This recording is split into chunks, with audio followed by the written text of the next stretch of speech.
From the New York Times, I'm Michael Barbaro. This is The Daily.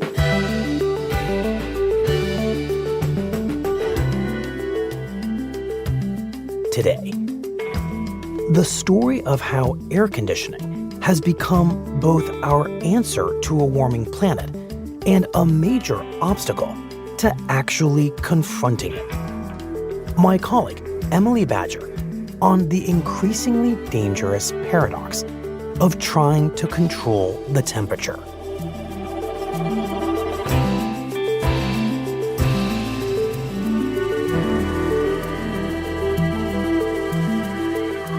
It's Friday, August 16th.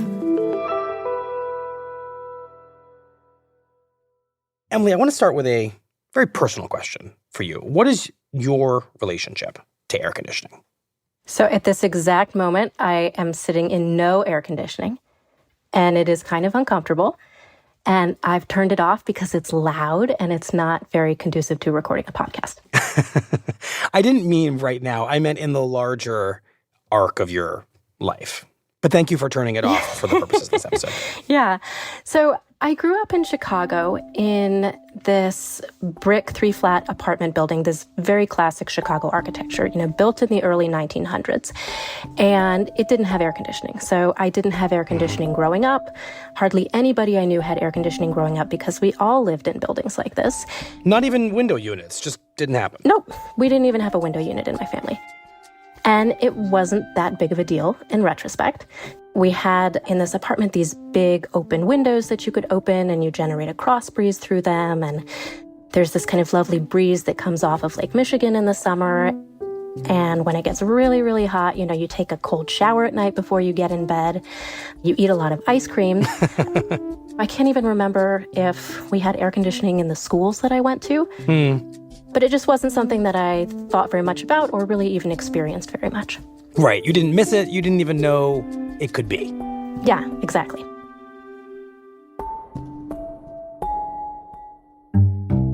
And then the first job that I got out of college, I moved to Orlando. And totally different environment. I mean, living in Florida is the story of sort of moving from one air-conditioned box into another. You're in your air-conditioned apartment, you get in your air-conditioned car, you don't walk anywhere, you drive everywhere you go. You drive to your air-conditioned office, you go to air-conditioned bars, and it's really, really integral to life there in a way that was very foreign to me as someone growing up in the North.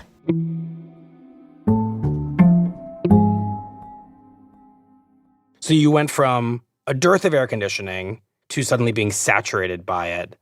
And was that a happy development? I don't think that I really gave it that much thought. I mean, living in Orlando surrounded by air conditioning, it's just sort of, that's the air that you breathe. That's the way everyone lives. And I think this is probably true for lots of people. We don't really give it a lot of thought. It's just sort of a background part of our environment. But as I have written for years now about urban policy and cities and how we live and how we develop cities, it's sort of become increasingly clear to me that air conditioning is this incredibly important thing that is shaping everything around us. It's shaping where Americans live, where they choose to move to. It shapes how our houses look. It shapes what our skylines look like.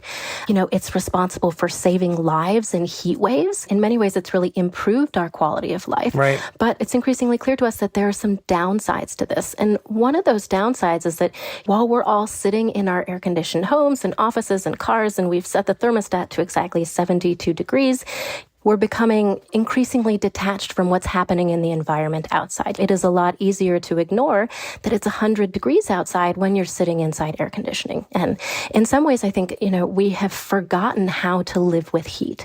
We have forgotten how to live with the climate as it existed before air conditioning. And, having forgotten that is probably going to cause some problems for us going forward. Well, Emily, what did the American landscape look like when people did have to contend with the heat in the days before air conditioning? So I think about two big things in particular. One is that the buildings that we spend time in looked different. We designed houses and other kinds of buildings in ways that were really sort of thoughtfully trying to contend with the temperature outside. And so you've got these buildings in the Southwest in the United States that have these thick adobe walls that do a really good job of keeping the sun and its heat out. You've got these cottages and bungalows in the Southeast that are raised up off the ground so that they're not kind of receiving the heat that's absorbed by the earth. They've got big windows. They're thinking a lot about cross ventilation. They've got high ceilings so that as heat rises inside your home, you're not marinating in it while you're sitting in your living room. They've got front porches where people sit at the end of the day in order to try to cool off. And then you've got the building like the one I grew up in Chicago, which I mentioned, these sort of thick brick masonry buildings, which are also designed in a way that is making it possible for me to grow up in the 1980s and 90s and be okay with the fact that I don't have air conditioning. Because brick kind of retains cool air. Right. And so part of what results from all of this is that the buildings in Georgia look different from the buildings in Arizona, look different from the buildings in Chicago, because in each of those places, we're designing buildings that react to the particular climate in those environments. And so this is the first big change. Think of a time when you have to design a building to interact with what's going on outside, with how humid it is, with how hot it gets. But the other thing that was very different in the pre-air conditioning environment is that there were just a lot fewer people living in the parts of the United States that were really hot and swampy. So, it's kind of incredible to think about it, but like 1940, there are fewer people living in the state of Florida than living in the state of Arkansas. Wow. There are about 8,000 people total living in the city of Las Vegas. Dallas and Houston are nowhere to be found on the list of the largest cities in America. So fundamentally, before air conditioning, there just aren't a lot of people living in places where it is uncomfortable if you're not controlling the temperature in some way. Right. If it's too hot, then you just don't live there. Right. So climate shapes your decisions about where to live. It shapes your decisions about how to build housing. It shapes your decisions about where to spend your time in your house. Maybe you go onto your front porch in the evening when it's cooling down. In many ways, our behavior is shaped by the climate. Mm-hmm. And then air conditioning comes along and it totally changes everything that I've been talking about because now the outdoor climate doesn't really affect what your life is like indoors. Just tell us about that moment because I don't think any of us really know the story. Yeah. So, there have been contraptions invented in the 1900s that were trying to do things like blow forced air over big blocks of ice in order to cool it. But the thing that we really think of as air conditioning is just totally a 20th century story.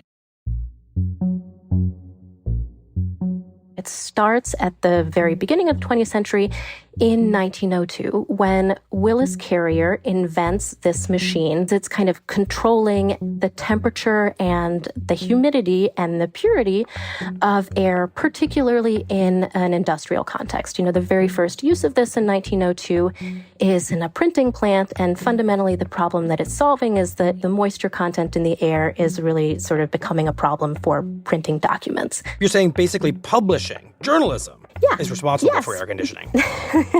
Yes, everybody can thank us, and then later they can blame us. And so in the beginning, what air conditioning is doing is it's sort of solving an industrial problem. The machines are hot, or maybe it's a textile mill and too much humidity is sort of destroying your textiles. And also, you want your workers to be productive in these manufacturing spaces. Lots of people in a small space with hot machines, right? Yeah. And so in the very beginning of the 20th century, it's not about providing comfort for people. It's about conditioning the environments that manufacturing and industry is happening. And then it is this very sort of long story that plays out over several decades where this invention moves from these industrial spaces into these other kinds of spaces. Yes, you lucky people, just sit back for a moment, relax, and notice the delightfully clean, cool, and refreshing atmosphere of this scientifically air-conditioned theater. Great, isn't it? So then it comes into theaters and becomes almost this marketing tool to attract people inside. You can enjoy great motion picture entertainment all summer long in cool comfort Go see a movie and enjoy air conditioning while you're in there. Yes, low-cost, all-season air conditioning is the right kind for you, and you're so right to choose the 55 Rambler Cross Country, now at all... And then at the same time, cars in America that have air conditioning in them, the share of those cars is rising and rising. It moves into office buildings. Instead of traveling away from business and home to seek relief, you can obtain this same comfort right in your own home or office through air conditioning. And then eventually, after sort of decades of refining this technology, and it gets smaller and it gets more affordable and it becomes more advanced, this lucky baby will sleep quietly through the night. It reaches the American home. And we get the window unit. This baby's RCA air conditioner will keep his room filled with cool, dry, fresh air. And the window unit is this much more affordable, portable, easy to pick up at the store, bring to your house. You don't need to get a special installer. You stick it in your window. And now all of a sudden, you're getting all of these benefits of humidity-controlled, temperature-controlled air inside of your home. Humidity-controlled, dust and pollen filtered. My indoor climate is always perfect. At that point, it's off to the races. It sort of takes over the American home. And we can sort of see in census data, for instance, that by about the start of the 1970s, about half of all new single-family homes that are built in America have air conditioning in them. And the other thing that we see in census data at this time is that Americans themselves are starting to move to places that are really hot, like Florida, like Texas, like Arizona, like Nevada, places that were kind of uninhabitable before air conditioning. Now they're booming in population. And there was this wonderful editorial that was actually published in the Times in 1970 about the census that year and how 1970 was like the air conditioning census. And it refers to how air conditioning had become this really powerful influence for circulating people as well as air in this country.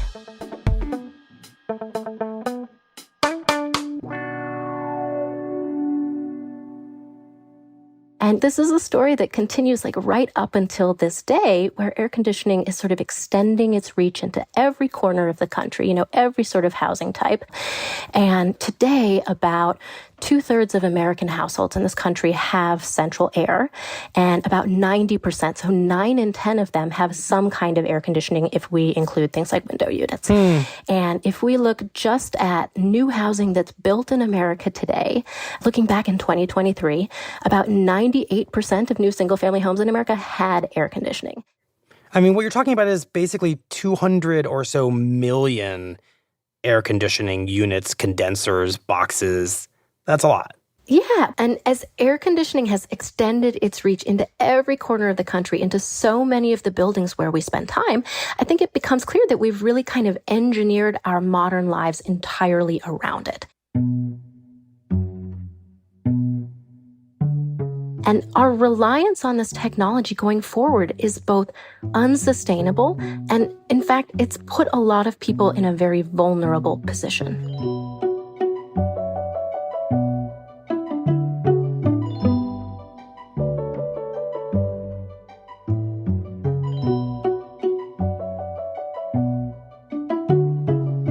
We'll be right back.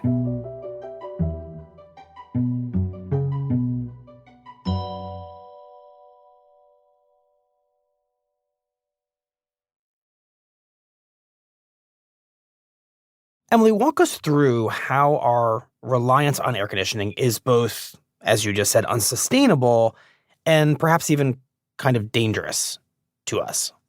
So the first obvious thing that it does is it just requires an enormous amount of energy for so many people to be air conditioning so many spaces all the time. And so to sort of think about this in a larger sense, our buildings in the United States are responsible for about 30% of the greenhouse gas emissions. And that refers to the fossil fuels that we burn directly to heat and cool buildings and to cook in them, but also to generate the electricity that then allows us to do things like plug in our window units. Right. So there's a ton of energy use happening. happening here, but part of what's also happening is that all of these buildings have been fundamentally designed to consume lots of energy. A lot of these buildings were built during a time, in the 50s and the 60s and in more recent years where energy was cheap. The idea that you're designing a building that demands lots of energy, who cares? We're not paying a ton of money for the energy. And in the 60s and in the 50s, we weren't particularly thinking about whether or not using energy is going to cause climate change.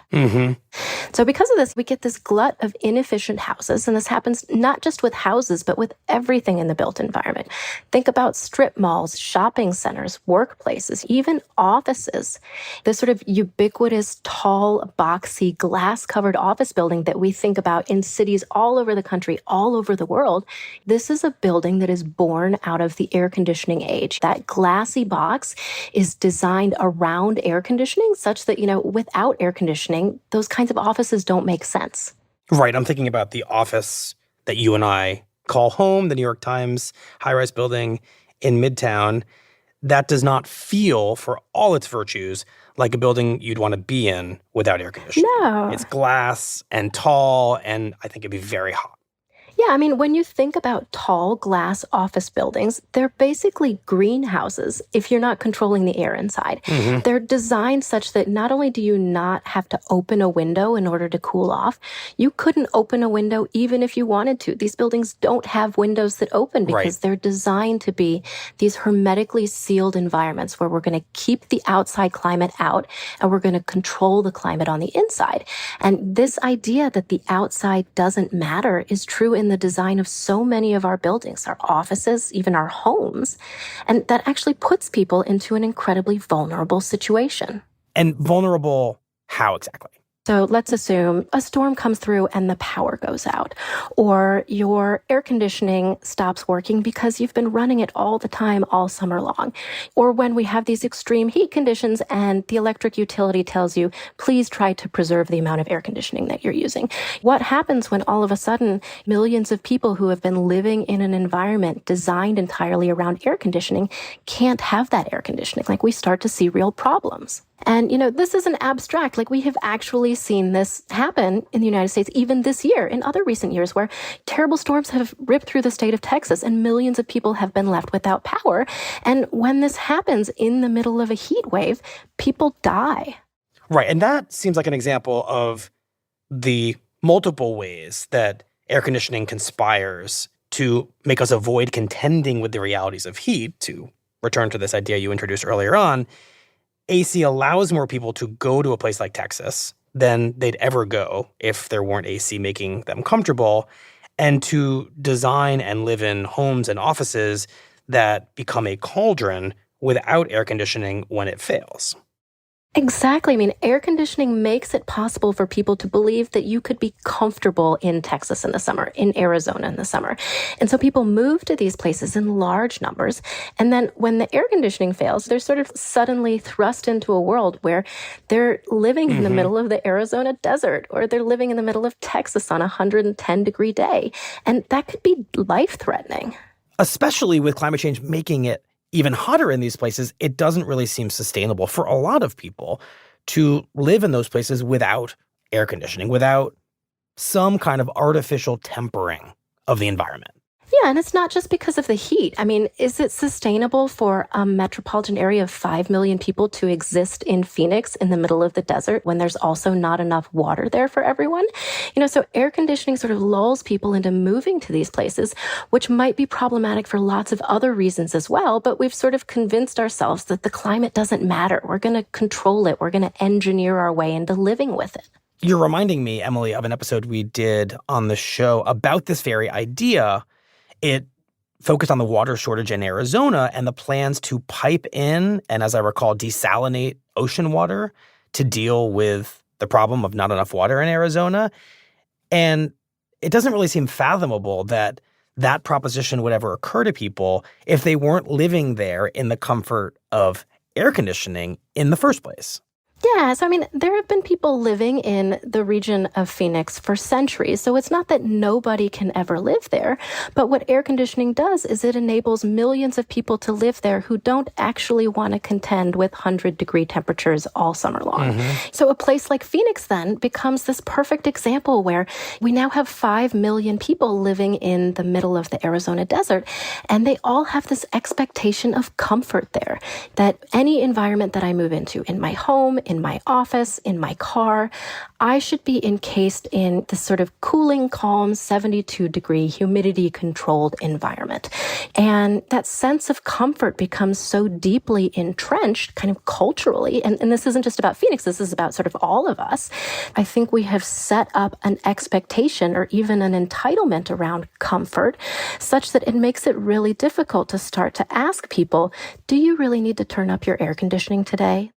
So that makes me wonder how people are ever going to get off the air conditioning hamster wheel that we're describing here. I mean, why would anyone?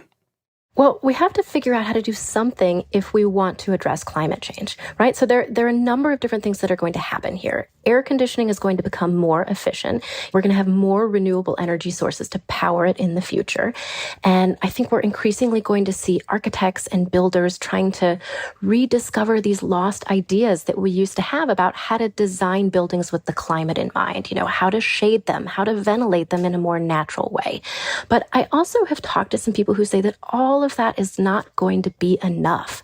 One of them is Daniel Barber, who's an architectural historian who has thought a lot about life after air conditioning, or as he puts it, after comfort, life in a world where we're not depending on air conditioning so much. And the point that he makes is that there are difficult things and changes that we would have to do going forward. If we know that our buildings are responsible for a lot of greenhouse gas emissions, our dependence on air conditioning is responsible for a large share of that, and we have to reduce it in some way. Like, what we all need to do is change our own behavior. We need to sort of think anew about our relationship to comfort, and are we willing to be uncomfortable some of the time? Am I willing to wait until July to turn my air conditioning on? Am I willing to turn it off at night when it's not really necessary to use it? Am I willing to sleep at 80 degrees instead of 72 degrees? And, or 68? Or 68 or 65. And he's talking about asking people to do something really difficult. He is asking people to be uncomfortable. You are, of course, by conveying this message, putting this problem on individuals, not governments, not states. And lots of people might hear this and think the real solutions have to come from regulators, have to come from institutions, have to come from the people who have a lot more control over how this all works. I think that there are some ways in which that will happen too. When we think about new buildings that are being designed or renovated today that are trying to adopt some of these techniques to be less reliant on indoor air conditioning, they're often institutional buildings. You will see cities commit to, when we rebuild our schools, when we build a new library, when we build a new civic center, we are going to embody these things that we are asking other people to do too. And obviously there are government incentives in the United States, for instance, to better insulate your home, to do things that would make your home greener. So there's certainly a role for government, but what Daniel Barber at least would argue is that we all bear some responsibility. And air conditioning has lulled us into thinking that we're not impacted by how hot it is outside, but it's also maybe lulled us into thinking like, I'm not the one who needs to particularly change my behavior in any way. But fundamentally, what we're talking about is people embracing a kind of different cultural idea about what it means to be comfortable. The idea that existing in a room that is artificially cooled to 68 to 72 degrees Fahrenheit, that's the ideal temperature. That's not like some true fact about the human body. That's like a cultural idea that's been created over decades by the air conditioning industry, by architects and builders and culture and shopping malls and movie theaters. And the idea that comfort means this one particular thing is an idea that we have constructed ourselves. And so, what if we culturally came up with a different idea about comfort? Right. What if more people came to accept the idea idea that going and sitting out on my front porch in the evening is where I get comfort from. And it's also, by the way, like how I interact with my neighbors. And I had stopped doing that when we were all retreating inside to air conditioning. What if we revived the idea that it's actually quite lovely in the summertime to sleep with an open window and to have fresh air? You know, it's not impossible to change ideas about this because we created these ideas in the first place.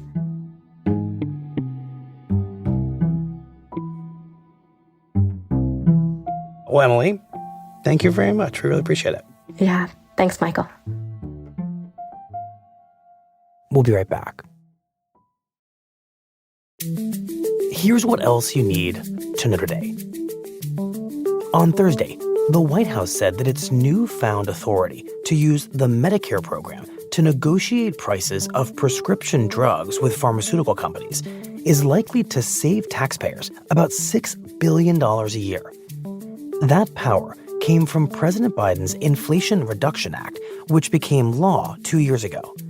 Under it, regulators have now lowered the price of widely used treatments, including blood thinners and medications for arthritis and diabetes, some by up to 79%.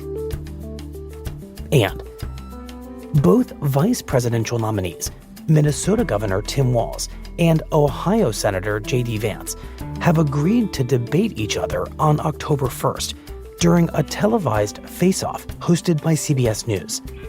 That means there will be 3 debates before Election Day, 1 vice presidential debate and 2 presidential debates between Donald Trump and Kamala Harris. Finally, remember to catch a new episode of The Interview right here tomorrow. This week, David Marchese speaks with the singer Jelly Roll about addiction, recovery, and putting his whole self into his music. I think of everything as a going out of business sale, and I give everything I got, everything I do, every time I do it right now. Today's episode was produced by Shannon Lynn and Diana Wynn, with help from Michael Simon Johnson. It was edited by Devin Taylor, contains research help from Susan Lee, original music by Marion Lozano, Dan Powell, Rowan Yemisto, and Will Reed, and was engineered by Alyssa Moxley. Our theme music is by Jim Brunberg and Ben Landsberg of Wonderly.